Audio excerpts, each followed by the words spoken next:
My recommendation is to keep your rig consistent. I would recommend using a default of 1 mega ohm for both active and passive basses. So as a default, just turn that on for each of your presets and keep it consistent. Then you don't have to worry, was it on this preset? Was it not on this preset? It's always the same.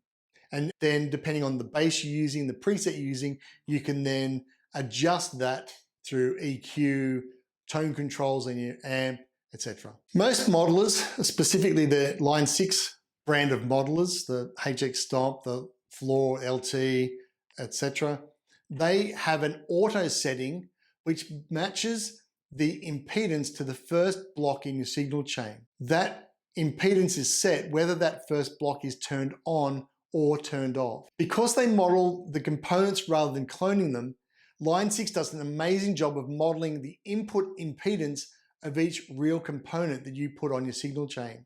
So in the auto setting is great for the older model of fuzz pedal that needs a low impedance.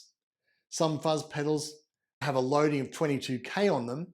And if you want to match your bass to that input to get a realistic fuzz tone, for example, then either remembering to set it for 22 or setting it to auto and letting the Helix determine it based on that first block gives you that authentic fuzz sound, if that's what you're looking for. The trap though is that if you bypass that fuzz and go back to a clean tone, the input is still set to what the fuzz pedal was expecting, which is the 22K. So suddenly your clean tone is then dark and muddy and blankety again. And you're left wondering what happened. A way around this, again, is set it to 1 mega ohm, allow the bass to go to the interface, and then the pedal might not sound as authentic as you like, or set up presets. So one has that 22K loaded model of your favorite fuzz pedal, and the next preset has it set at 1 mega ohm with no fuzz pedal in it.